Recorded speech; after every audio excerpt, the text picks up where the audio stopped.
What's up, everybody? Welcome to a brand new episode of Part of the Problem. I'm joined, of course, by Robbie the Fire Bernstein. I'm Dave Smith. We are both in our respective homes, what feels like for a very temporary period. But it is good to be back. We had a lot of fun up in Boston. You have a good time up there, Rob? Man, we had sold out shows Saturday night, packed weekend, fans coming out, slinging some of these teas. Had a great time. It was I said it like before we went, but Boston's such a goddamn great comedy town. I love Boston. It's a great city. Although I know Rob drove up there, and you were mentioning it's the worst city to drive through. And then I came home and I saw my father-in-law, and he was like, "How was Boston?" I was like, "Oh, it was a great time." And he goes, "Worst city to drive in America." And he's a professional driver. So I was like, Rob was just saying the same thing. So figure that out, Boston. Make it easier to drive. Aside from that, no complaints. And then we're what do we got? Well, I'm getting on a plane to go do some traveling tomorrow, but the next comedy gigs are in Nashville. Then I know we got Chicago and Rosemont. You're solo in Nashville. Oh, are you not coming to Nashville? No, that's but you're there with the festival and whatnots. But I'm gonna be in where am I this weekend? I'm in Steamboat and then Des Moines, and then then we're in wherever. Chicago. I think I did know this at one point, but now it is weird. I really am like I'm like a special person to some degree, where it's just like as it hits me, it's like Rob's not going to be there, but I'm like, but then who will walk me to the club? But who will be next to me? Who will pat my head if I have anxiety? Okay, I guess I can do it on my own. I'm going to be 42. I guess I should be able to go somewhere by myself. Anyway, so a lot of stuff coming up. Rob, make sure. What's your website again, Rob? RobBernsteinComedy.com. RobBernsteinComedy.com, and of course ComicDaveSmith.com for the rest of our for the year. We got a whole bunch of ticket links up there to see me and Rob, evidently not together in Nashville, but everywhere else we will be together. All right, so let me just preface the beginning of the show by saying I mentioned this on the members only podcast that we recorded this week. I did say at a certain point, I was like, I apologize. I'm going to have to repeat some of this stuff on Monday's episode because it's just like I need to say this in front of the entire audience and not just those dedicated subscribers. But by the way, this is kind of part of the cool thing about subscribing and getting the members only episode. Like, you got to hear me as I was fleshing out these ideas, and I've thought a little bit more about them since then. Also, there's been some other developments since we recorded our members only show. By the way, if you want the members only shows, you got to go sign up at partoftheproblem.com. Then you can also watch the shows live, ad-free, uncensored. Only way to do that, though, is to sign up at partoftheproblem.com. So the latest is that yesterday, Donald Trump, of course, because he's Donald Trump, he threatened to bomb Iran. This was, I think, in many ways, kind of the most serious sounding of his constant need to flirt with yet another disastrous war in the Middle East, and coincidentally, the only war that hasn't been checked off of the clean break foreign policy, of the what has become the famous 7 wars in 5 years that 4-star General Wesley Clark, the supreme leader of the NATO allies, that he himself said that he saw the plans for, that we were going to have 7 wars in 5 years. It obviously didn't happen in the 5 years, although there's actually quite a bit of evidence that they thought they would get this war quite a while ago. But they of those 7 countries, 6 of the wars have happened. This is the 7th. Iran happens to be the same. Now, of course, there is absolutely no political appetite for another catastrophic, disastrous war in the Middle East. Donald Trump won the presidency twice explicitly on distancing himself from that type of foreign policy. And yet Donald Trump continues to saber rattle toward this policy, which would be, again, as we both mentioned before, Rob, it would almost seem like, with Donald Trump just humiliating the Democrats and public opinion completely turning on the Democrats to the point that the brand of the party is toxic in a way like neither of the major two parties have ever been in my lifetime. And at that moment, you go, okay, there's probably only one thing that could totally ruin this and usher back in the Democratic establishment. And that would be another catastrophic war in the Middle East. And so, of course, that's what we've got to move closer and closer toward. It's really, it's astounding to say. Anyway, so Donald Trump, I have his quote here. He said, speaking to NBC News in a phone interview yesterday, Donald Trump said, if they don't make a deal, there will be bombing. It will be bombing the likes of which they have never seen before. Donald Trump is saying that they need now to make a nuclear deal, or Donald Trump will bomb Iran like they've never seen before. This comes after, and I'm quoting here from Dave DeCamp's article over at antiwar.com. Go follow antiwar.com. Go follow Dave DeCamp. They are the best. This is after the U.S. intelligence agencies in their annual threat assessment said that there is no evidence that Iran is trying to build a nuclear weapon. It seems that the 2003 ban that the Ayatollah put on weapons of mass destruction is still in place. Of course, we've heard endless propaganda over the years about how Iran is on the verge of building a nuclear weapon. And Benjamin Netanyahu was decent enough to give us a timetable on when they were building that bomb. They should have it in 5 years. From 1992, but also they should have it in 5 years from 2003. And then also they should have it in 5 years from 2015. And then also they should have it in 5 years from 2018. My guess is they're still 5 years away, according to Benjamin Netanyahu, but we're really getting there. We're getting really close now to this war, to fighting a war against a third world country that does not have nuclear weapons, does not have an air force capable of reaching the United States of America. In other words, poses zero threat to our country, but is an enemy of Israel in the region, and therefore we, I guess, gotta flirt with this war. This is not just an isolated statement, and I'm really not doing the thing where people just flip out over Donald Trump saying something provocative. This is much more than that. I mean, he is already continuing Joe Biden's policy of backing unconditionally Israel, doing whatever they want to do to the Palestinian people, even when they're violating the ceasefire that the Trump administration pressured them to put in place. We still have to back them. He's now openly, of course, put out the idea of ethnically cleansing Gaza on behalf of the Israelis. He has started bombing the Houthis for standing up to the Israelis. And now even though on that signal thread, as was pointed out by his own people, this is completely in opposition to everything Donald Trump stood for. I mean, down to the detail of on Tim Pool's show, he said Joe Biden was an idiot for bombing Yemen for the exact same reason that he's bombing them. And they could say what they want on that signal chat about the way to sell this thing is to be like, Biden was weak and we have to be strong. But the reality is that Biden was bombing the same group of people for the same reason, and Trump said it was stupid. Trump said, why are they always trying to bomb everything? Pick up a phone, do some diplomacy. Anyway, he's back in there now, so that's changed. And, it's just at a certain point, you do have to be honest about kind of the broader picture. I think there was a lot of excitement about Donald Trump's presidency. I think that this is the way I said it on the members only show the other day, right? And I think I pretty much still feel this way. But I basically said, imagine you could pick like 3 baskets, okay, for Donald Trump's second term. And in one basket, you would be like, these are the good things that we'll get out of it.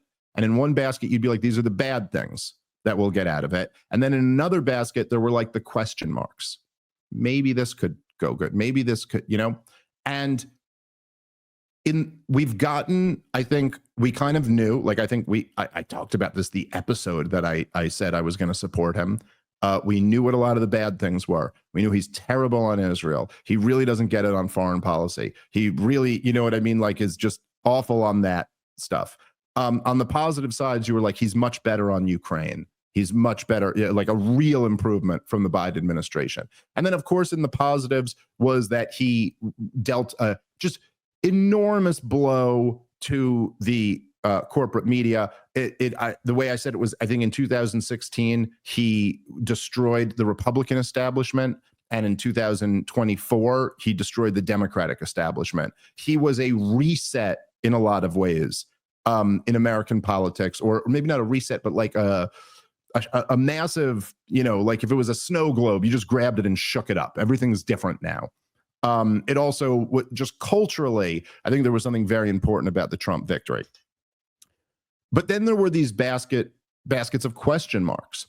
And, as Donald Trump was actually putting Kash Patel to head the FBI, at least attempting to put Matt Gaetz at the Justice Department, was putting Tulsi in charge of the intelligence community, there was this question mark that started to get raised that was like, hey, maybe the guy learned something.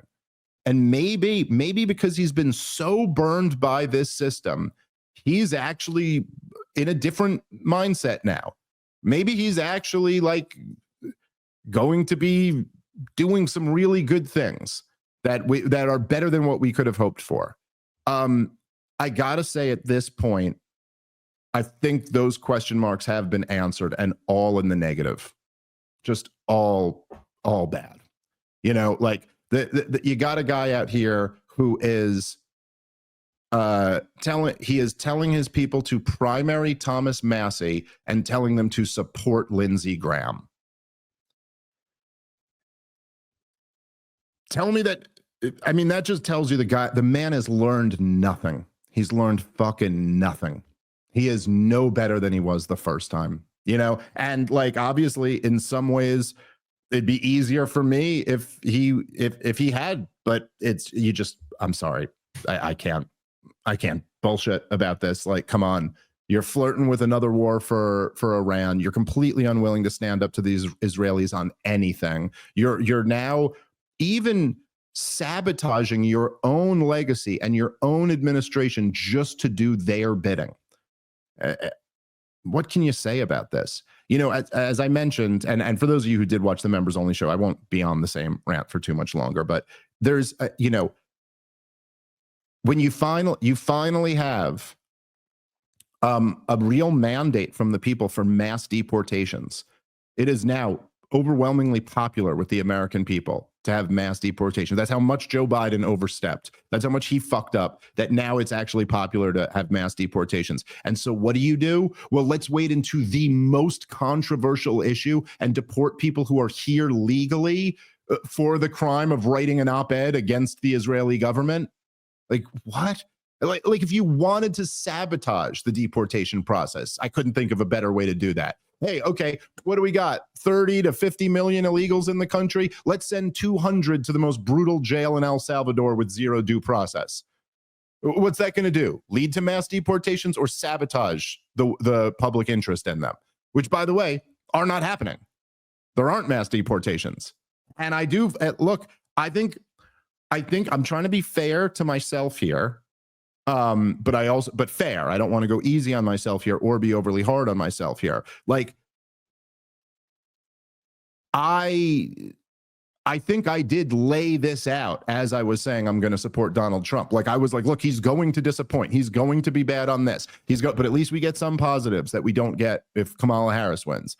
But at the same time, I also did champion a lot of the people he picked, and because they seemed better than the alternatives. I mean, I couldn't imagine whoever else the director of national intelligence was going to be being better than Tulsi Gabbard. I couldn't imagine whoever the head of the FBI being better than Kash Patel, or whoever the health secretary being better than Bobby Kennedy. But at the same time, you got Tulsi, cheering on leveling an apartment building literally as they're saying to him, hey, we traced we traced missile guy back to his apartment building where his girlfriend lives. So we leveled the building, and she's sending like thumbs up emojis and saying, job well done, team.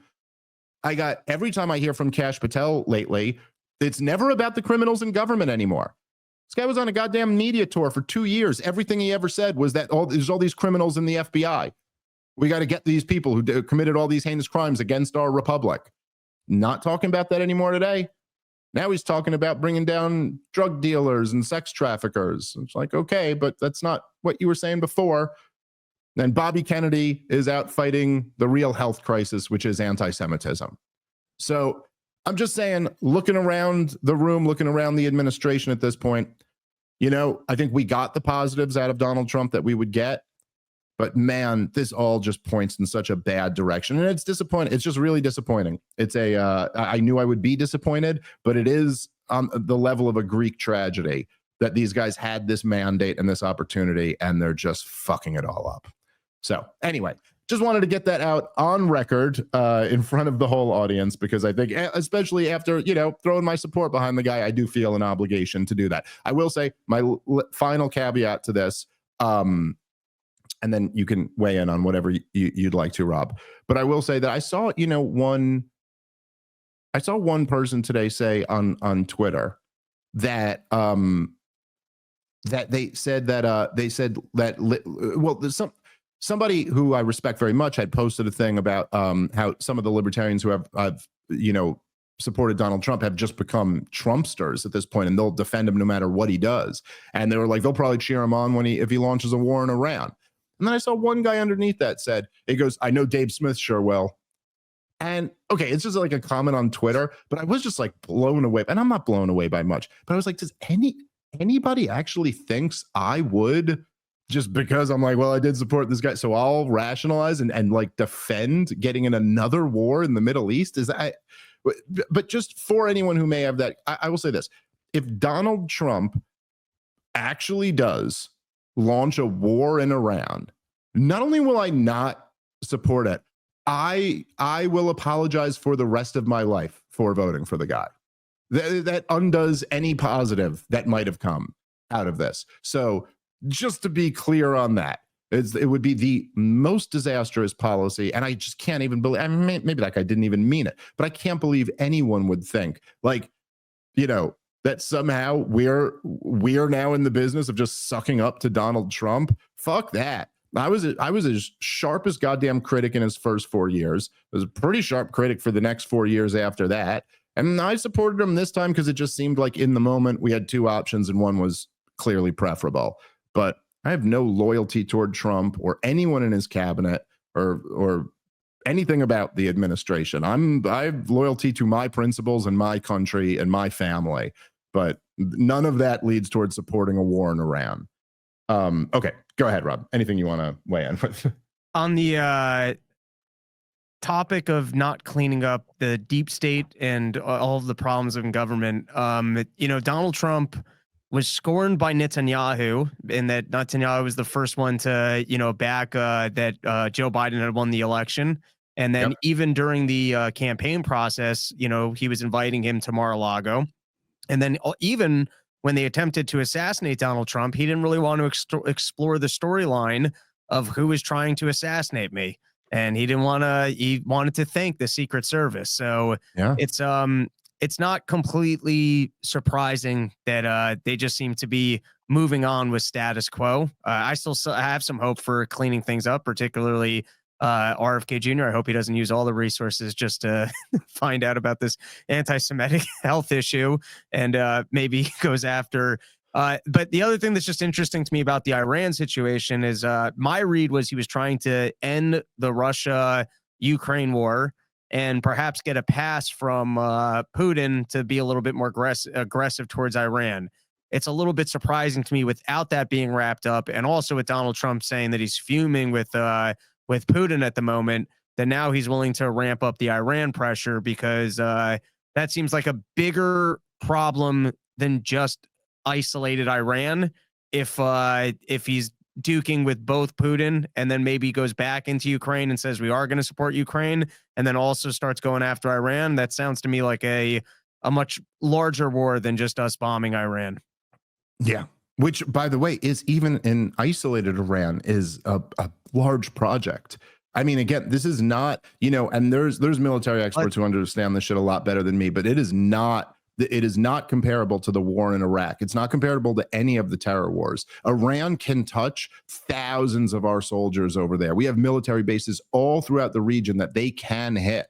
And the idea that we're just going to go in there and like bomb their nuclear sites, which again, they don't have nuclear weapons, but bomb their nuclear energy sites or whatever, and they're not going to respond is just that's not living in reality. Well, who knows? Maybe that's just channeling Israel. Hey, go for it. Now's your window. We're not going to get mad at you. Yeah. Well, look, I mean, that'd be pretty bad too, but I guess perhaps better than the alternative.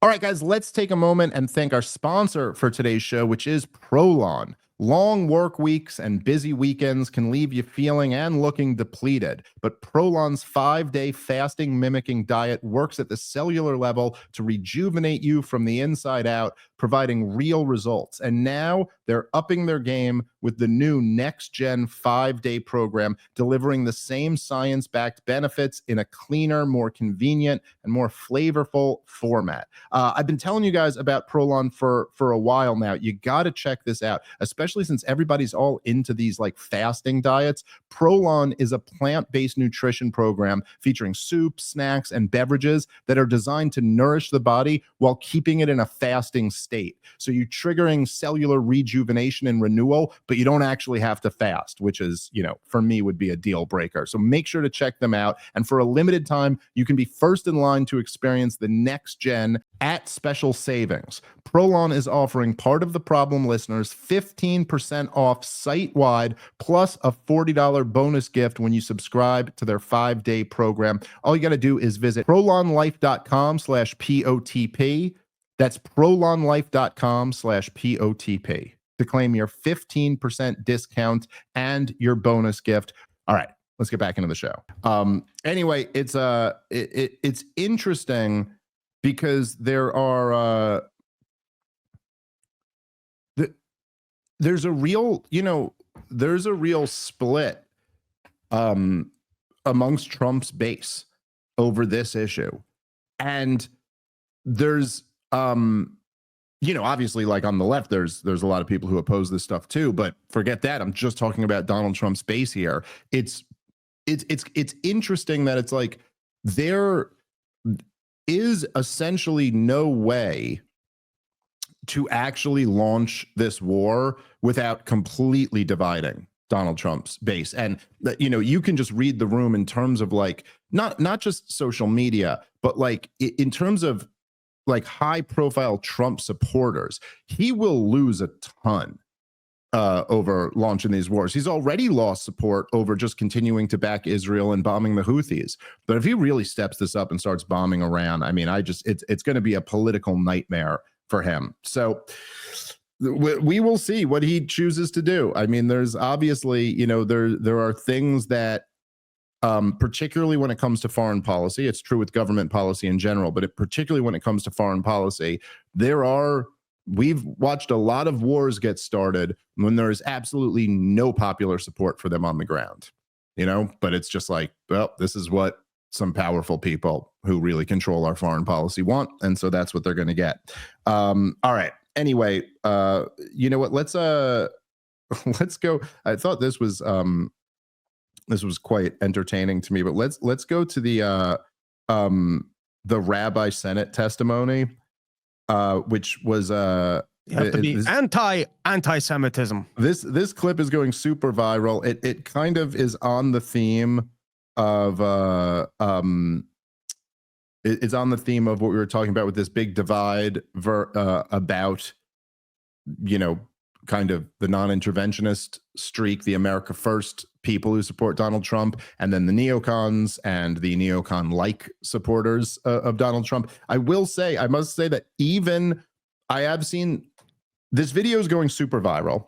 It also has a lot to do with the whole woke right debate that I've kind of publicly been in with Konstantin Kassin and James Lindsay, although I haven't actually had a formal debate on the subject. I don't know that anybody has, and I've offered many times, but anyway, whatever. But I've seen people like I saw Will Chamberlain, and I saw Matt Walsh, and like people who like I wouldn't have thought would have jumped on this, that were at least this was too far for even them, and they were like, yeah, no, this is woke bullshit. Like this is everything we've been against. Like it's always interesting to me, and I find it endearing, and I appreciate it in people, but where you just see.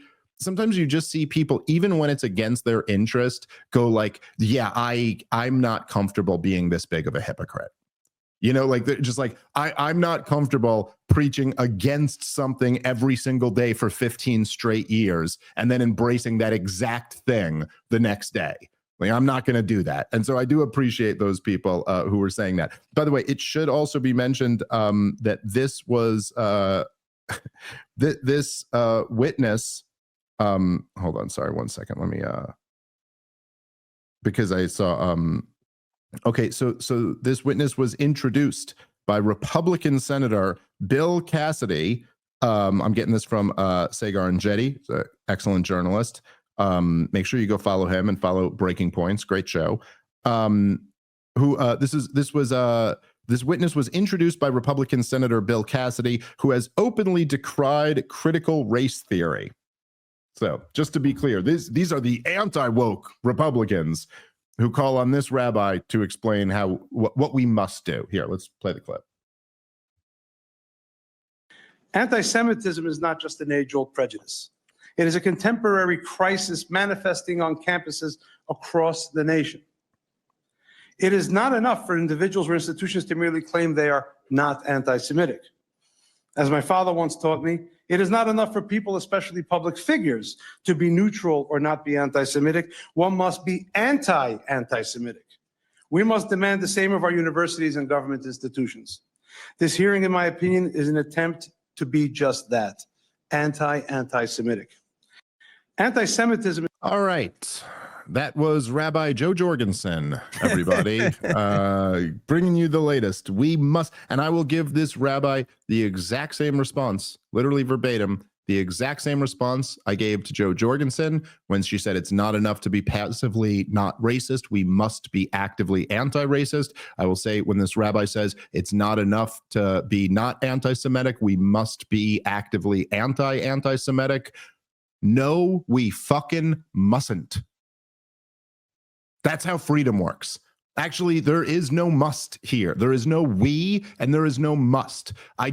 People do not have to go out fighting against anybody having an impure thought in their heart or head. That is actually not the role of government. It's certainly not the role of religious leaders. It's not like this is just bullshit. And then, of course, first of all, this is the identical creed to the woke left. Exactly the same thing that they say. And of course, it's a tactic used in exactly the same manner. Because, okay, first of all, you might just go like, well, okay, we have to be actively anti-racist or actively anti-Semitic. It's like, oh, okay, so now, well, what exactly do we have to do to these people who have committed thought crimes? Like, what is it that we have to do? We have to assault them? Do we just have to ruin their lives? Do we have to get them fired? Should they be censored off the internet? Like, what exactly do you mean by being against this thing? Oh, and then also, who gets to define what the thing is? Who gets to define what racism is or what anti-Semitism is? Like, what is racism? Is it racist if I point out that, like, we have a major problem with black crime in Chicago? Is that racist? Oh, okay. Is it racist to make an argument about disproportionate numbers? You know, this is what the woke left rely on for all their claims of racism. Oh, there's a disparate outcome. You know, is it racist to point out that, like, the percentage of Jews in the population versus those in, say, the corporate media? Like, is like, what exact? Oh, you know, you don't ever have to define that. You just say we're going to go to war against that. Oh, and by the way, every single American, including the Jewish ones, I know from firsthand experience, every American who opposes the foreign nation that is Israel's government is labeled anti-Semitic.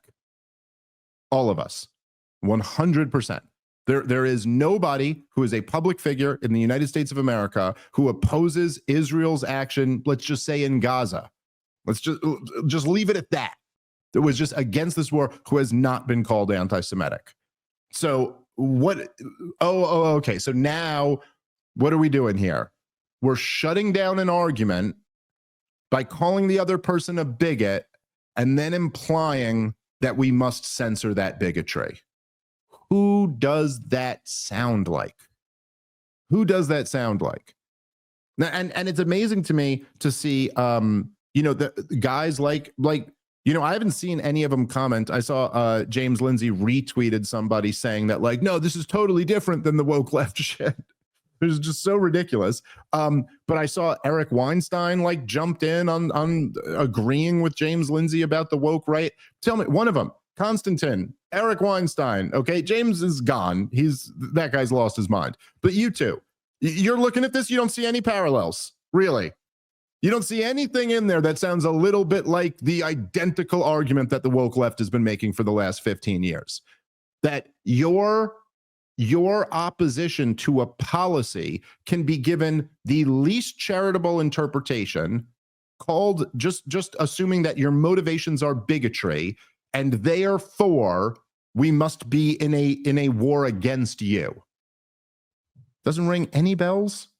Because it's given me a lot of deja vu over here. I don't know. What do you think, Rob?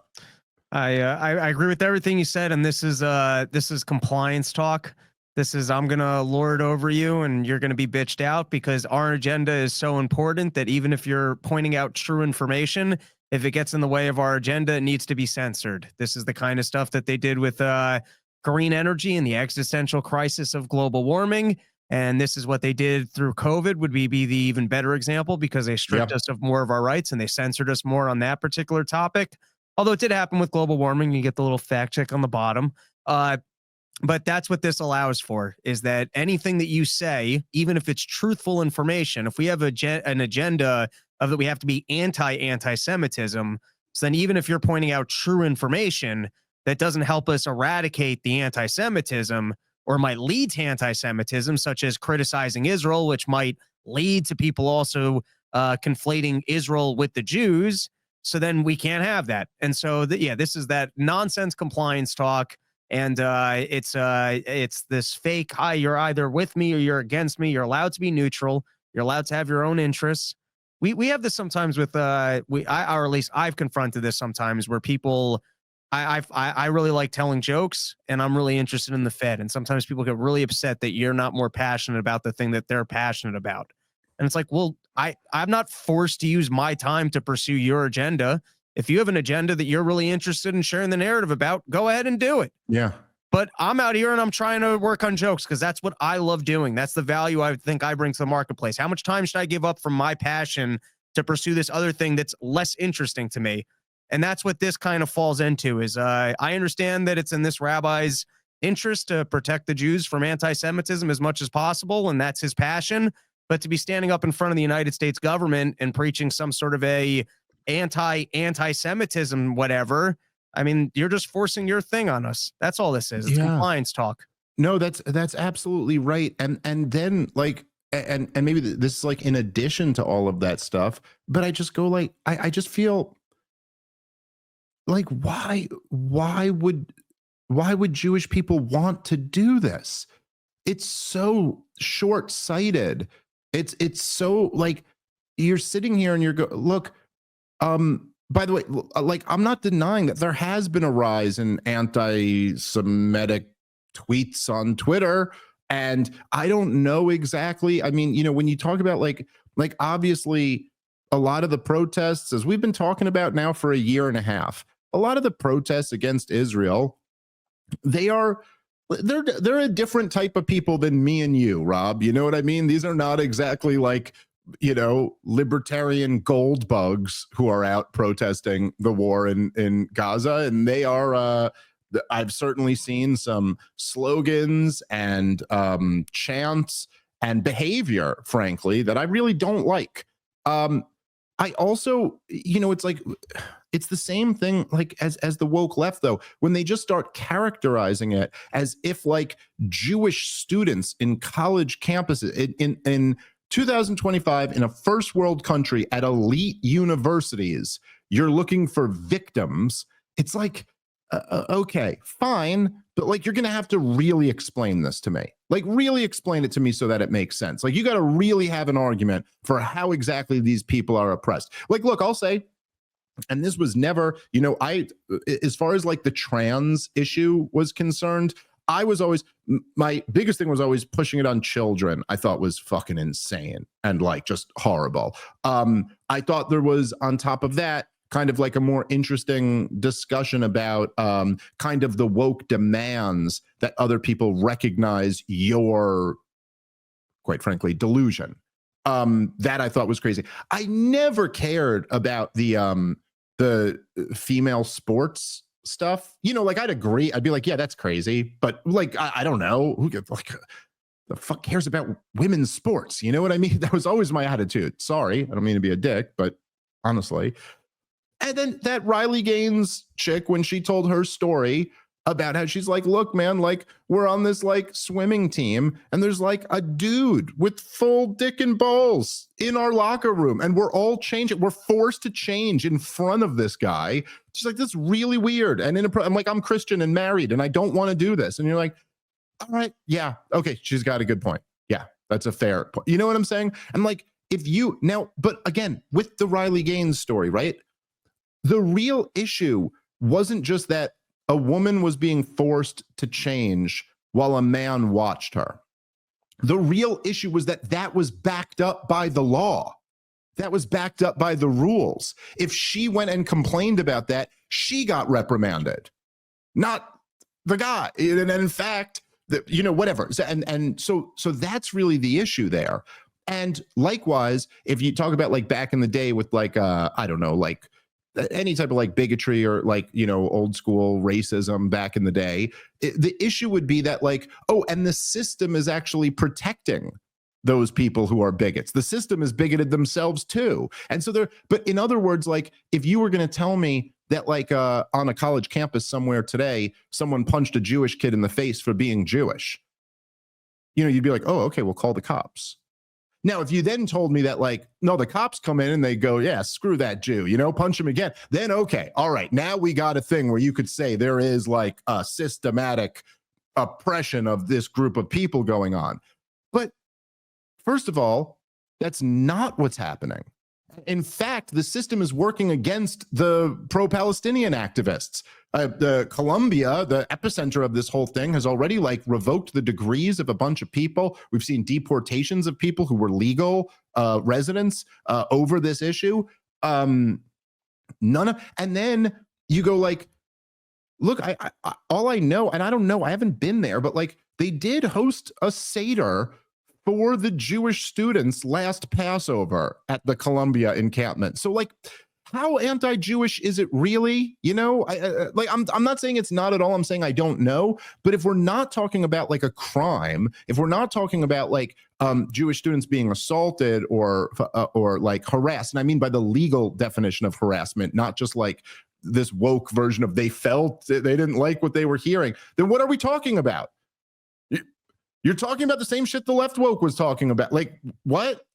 Students feel uncomfortable? Okay.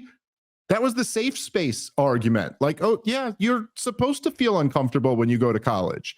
If you go to, like, if you are actually, which I'm not a big believer that many people should do, but if you're saying at 18 years old, you should spend a couple $100,000 and go away for another 4 years of school because kindergarten through 12th grade has not been enough school and you're not ready to enter the real world yet. So you need 4 more years of school to just be lost in thoughts and learning and reading. Okay, if you're going to do that and you're not confronting ideas that make you feel uncomfortable, that is an absolute waste. An absolute waste. You must confront ideas that make you extremely uncomfortable if you're ever going to be even approaching something that could be considered educated. And so what are we talking about here? They're talking about a bunch of nonsense. Like the bottom line here, right, is that this rabbi, right, it's your group and you want to do what's right for your group. And like, okay, but I'm just making the point that like Jews are also my group. Jews are, we are 2% of the population.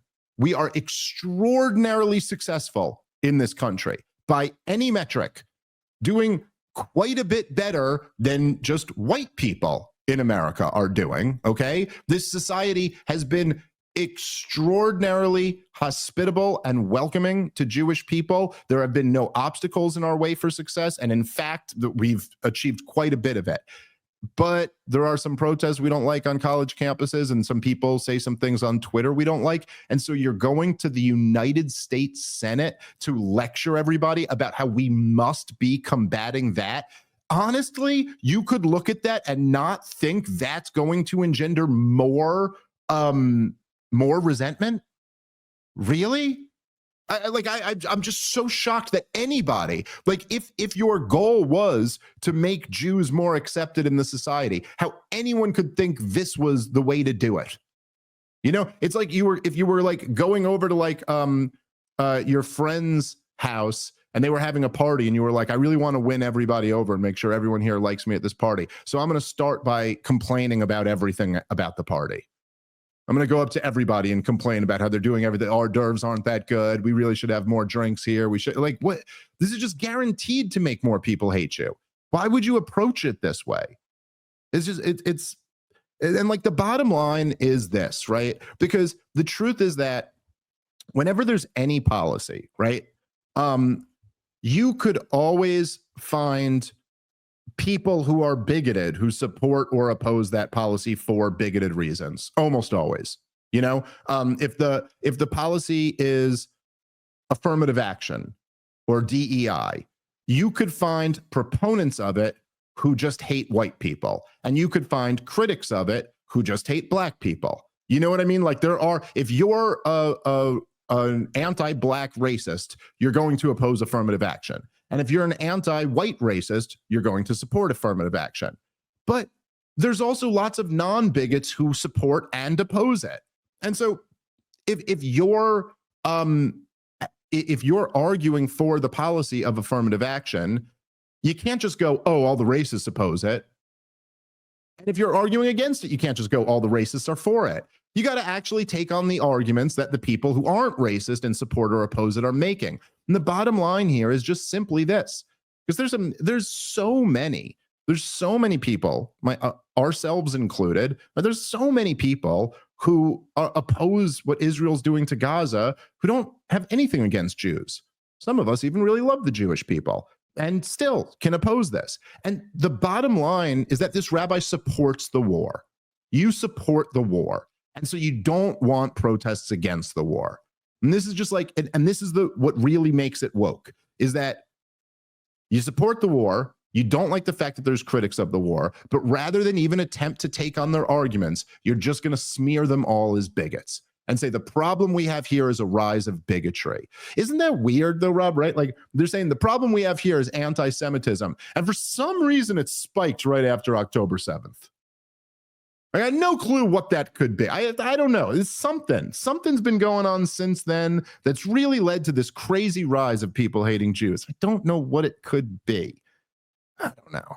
I'm sure there's been countless images of babies being pulled out under rubble.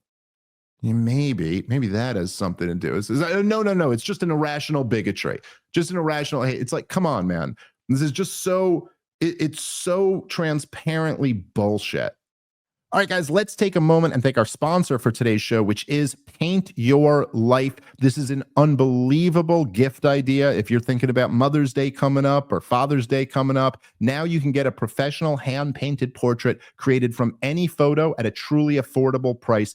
All you do is you upload photos. You can create anything you can imagine. You can put yourself in a location you've always wanted to visit. You can add a lost loved one to a special occasion, a family photo, a picture of your grandparents. I got one of these for my wife. She absolutely loved it. And now you can give the most meaningful gift you've ever given at paintyourlife.com. And there's no risk. If you don't love the final painting, your money is refunded, guaranteed. And right now, as a limited time offer, you can get 20% off your painting. That's right, 20% off and free shipping.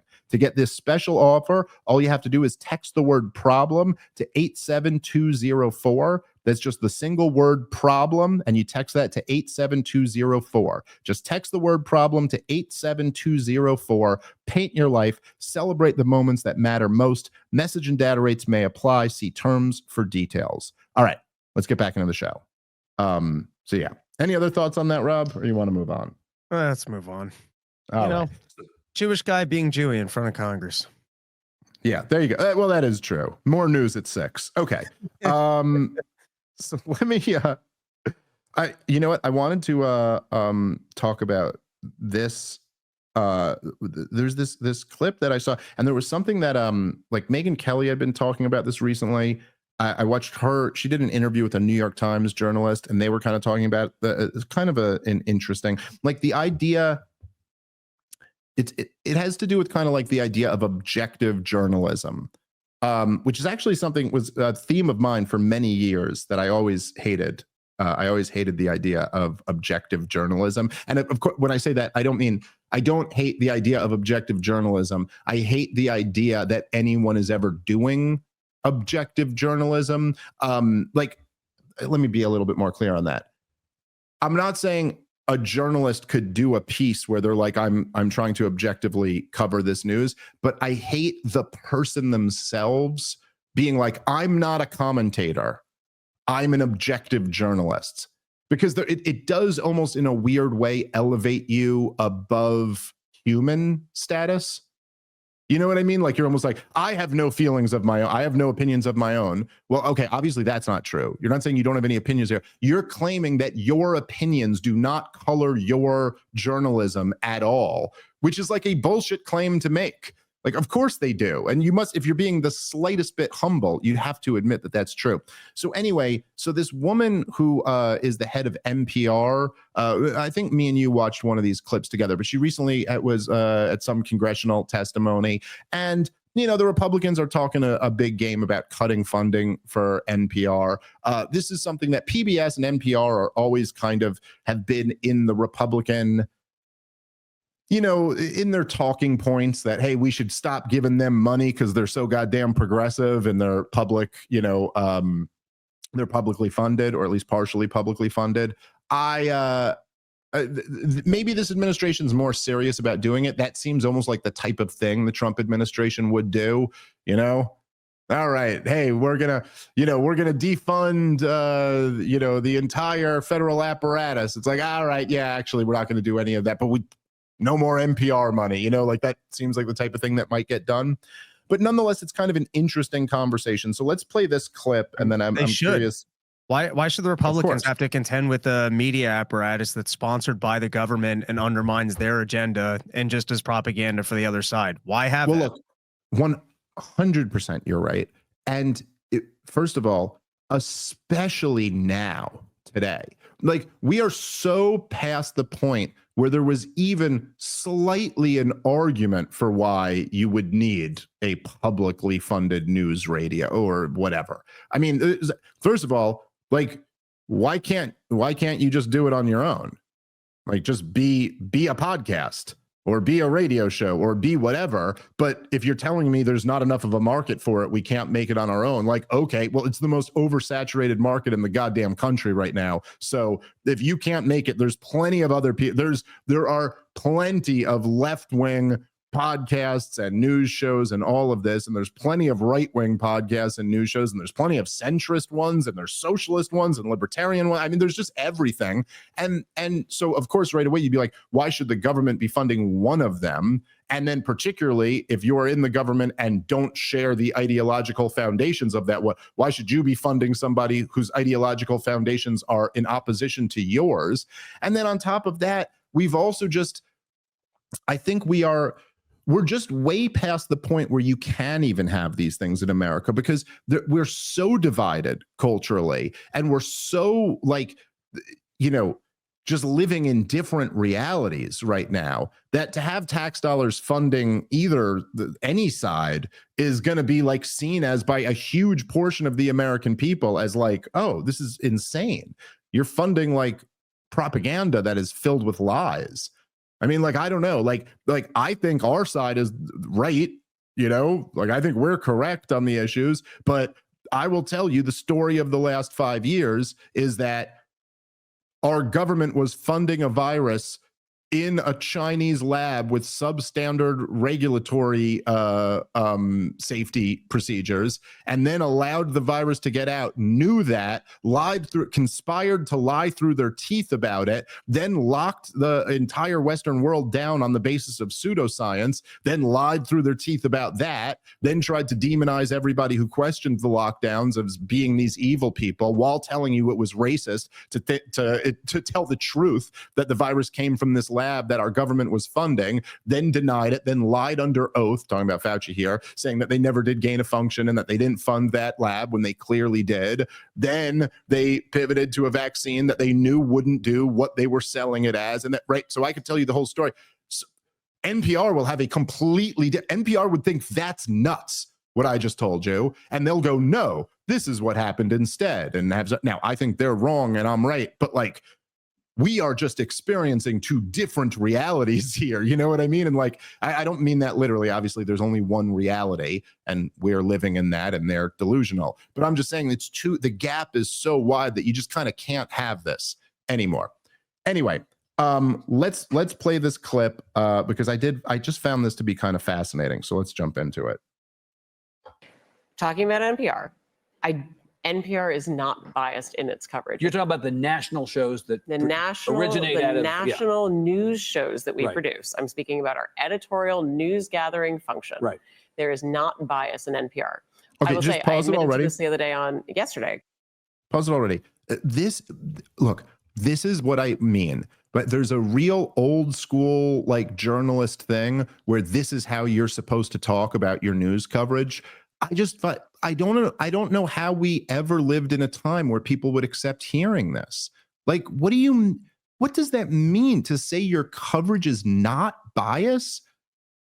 First of all, it's a joke, okay, because NPR is, as everybody knows, and I'm not like, I don't even hate NPR. I mean, I kind of do, but like, it's something that like, I'd like if me and you were in a car ride together and you were like, you want to throw on NPR for a minute? I'd be like, all right, let's hate listen to NPR for a fucking minute. You know what I mean? Like but to say that they're not biased, everybody, including the people who like NPR, of course know that it's biased. But well beyond that, there is no such thing as non-biased news coverage. It just doesn't exist. You always have biases in some area, and maybe you could argue that my biases are correct, but there's always bias.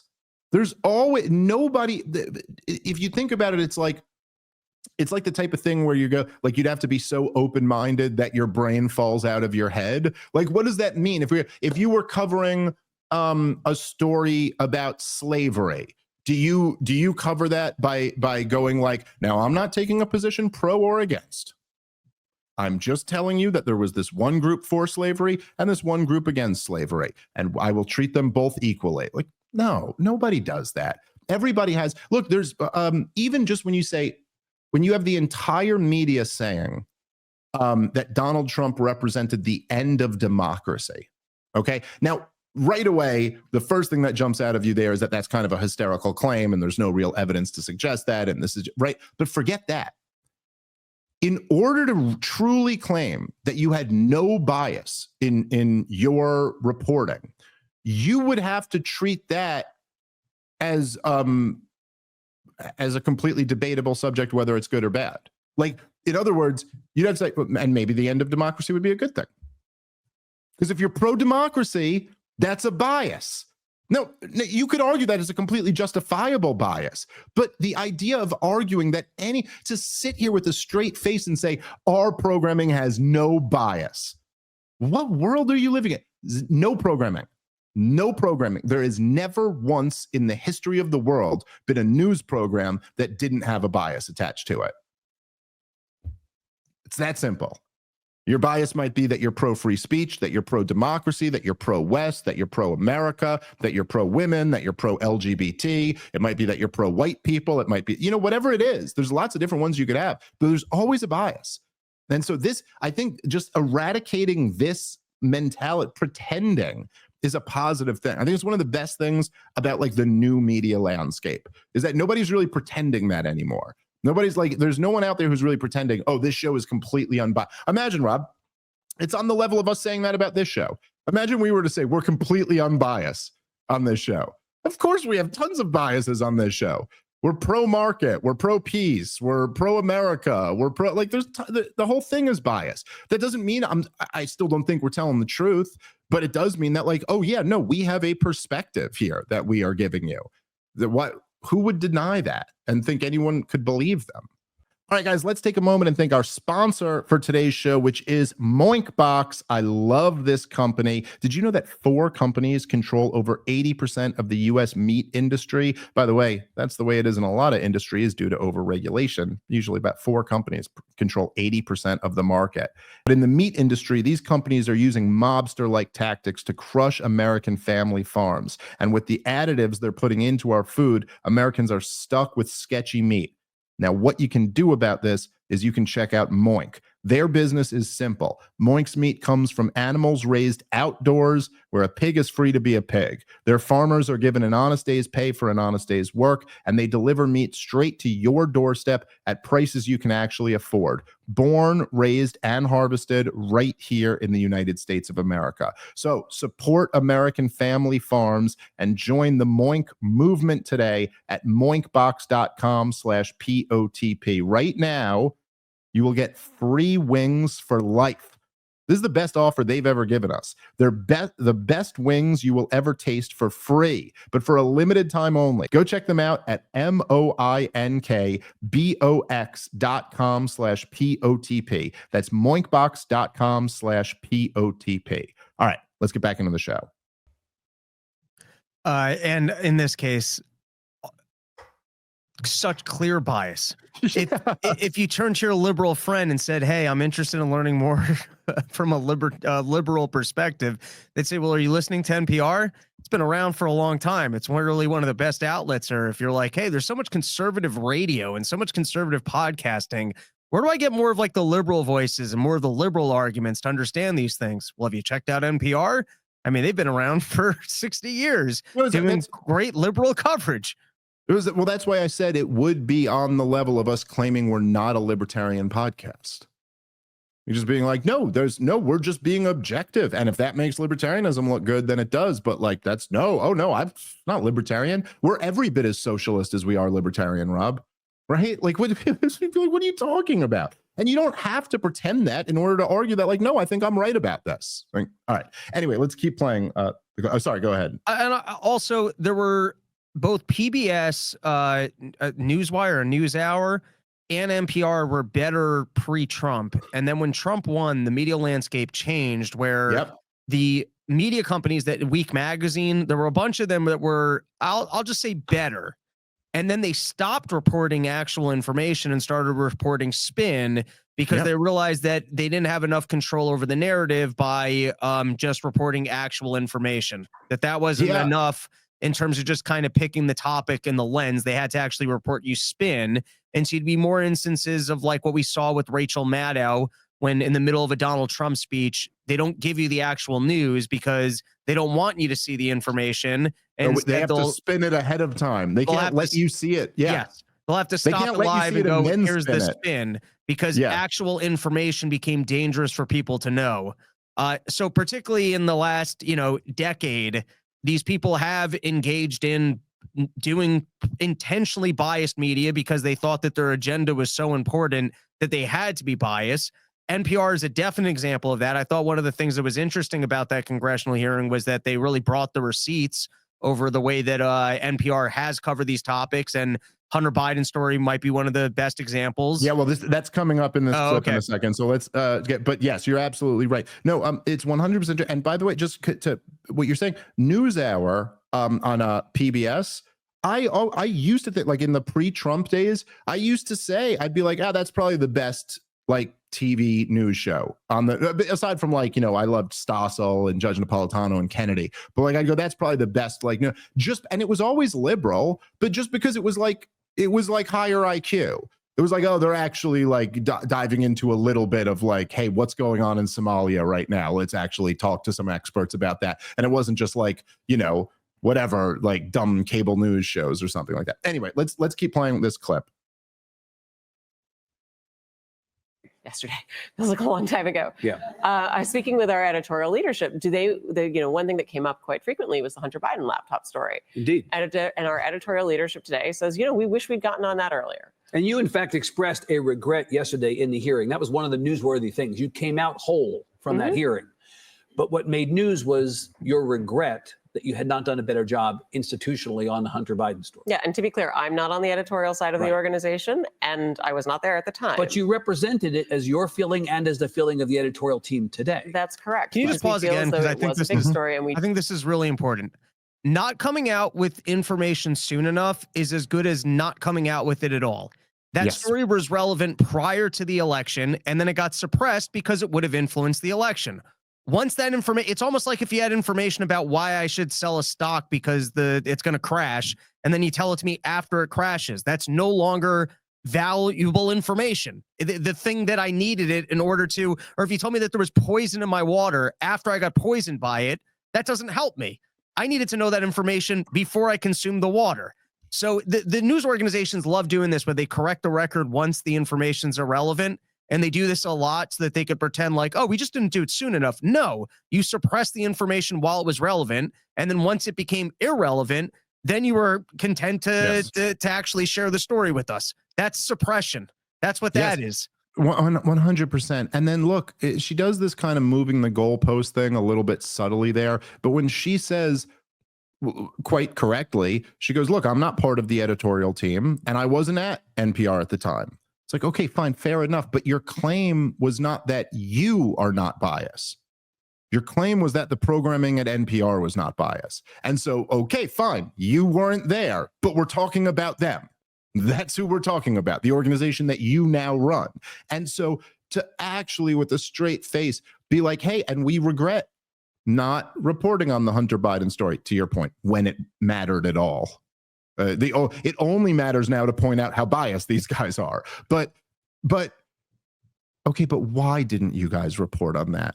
I mean, come on. You're really going to argue that that wasn't because of a pre-existing bias that you guys already had?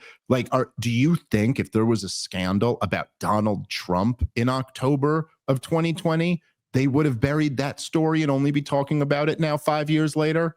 I don't think so. Okay, like it's like, oh, it's very coincidental that all your regrets happen to go in one direction and one direction only, and that happens to be in the direction that coincides with your obvious bias that you're denying. I mean, get out of here. Now let's just play the very end of it, and then we'll wrap up.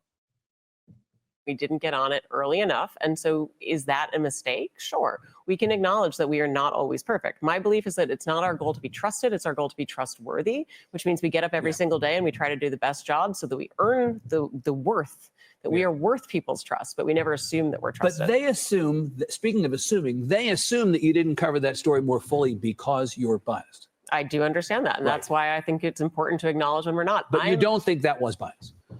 I was not there, and I cannot speak to the conversations that happened. Right. So I don't know what went into it, but my view is that when we hear criticism, we need to take it on board and we need to examine what it is that is generating this criticism and determine what we're going to do about it. If we are going to serve the public interest, we need to hear from the public, and then we need to determine what of that is something that we can integrate in order to earn that public trust. Here, by the way, all right, that's it. The end of the show there. But you know, it's a really great way to turn to the public is to not take government money. Just saying. That way you could really find out what the market thinks of your news. But look, for her thing here to be, and you notice at the end there, by the way, she really slivers away from the central argument, Because then he just has the obvious follow-up question, and this is not exactly a hostile interview, but the obvious follow-up question is like, okay, but people are going to say you didn't report on the Hunter Biden thing because of your bias. And then she goes, well, look, I wasn't there, and I don't know the conversation, so I can't say for sure. It's like, but you started out saying for sure. You started out claiming very authoritatively that NPR is not biased. And here's a great indication that they are. But again, she's still slithering away from the point here because it doesn't even, okay, you don't know the conversations. Yeah, I guess it's true. If you knew all the conversations, you could know definitively that there was bias if they were saying something, but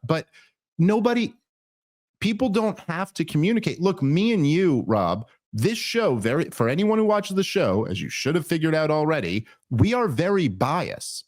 Now, me and Rob have the same bias. We don't have to have a conversation about that before the show.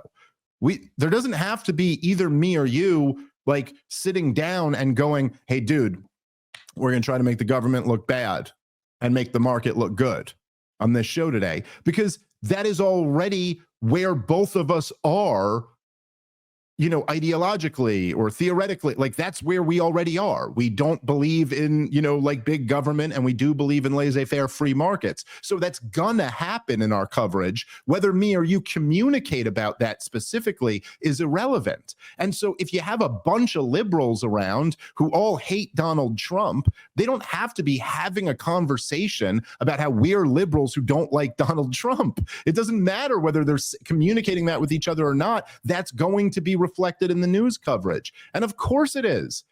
Like, who's going to deny? At MSNBC, you got a whole bunch of progressives, and at Fox News, you got a whole bunch of conservatives. And so obviously their coverage of the day's news is going to reflect that. And this old school model, this is in large essence, this is why the corporate media is dead. It's also why people have such contempt for the corporate media. It's like it's exactly why, by the way, even though MSNBC was more progressive than CNN, Trump supporters always hated CNN the most. You know, it was fuck CNN chants at Trump rallies, not fuck MSNBC. I mean, I'm not saying one of those couldn't have broken out, but they always hated CNN more. And this is why. Because at least with MSNBC, there was a feeling like they admit that they're the antidote to Fox News. They admit that they're the progressive news. But CNN pretends that we just play it right down the middle. And that's what's infuriating, because it's the real problem with it is that the whole game of journalism is telling the truth. The whole game is being honest. And how do you do that when your whole self-identity is predicated on a lie? On a blatant lie, which is that I am not biased. I am, you know who's biased? Every goddamn human being. Every human being is biased, including these hacks. So anyway, that's my Rob, you could have the last word, and then we got to wrap up. Nah, let's wrap. I think we covered it. All right. Thank you, Rob. Thank you, Natalie. Thank you, everybody listening. Got a lot of big stuff coming up this week. I think you guys are going to enjoy it. And our schedule will be a little bit messed up, forewarning here, but I'll make sure to get the episodes in. All right. Catch you guys soon. Peace.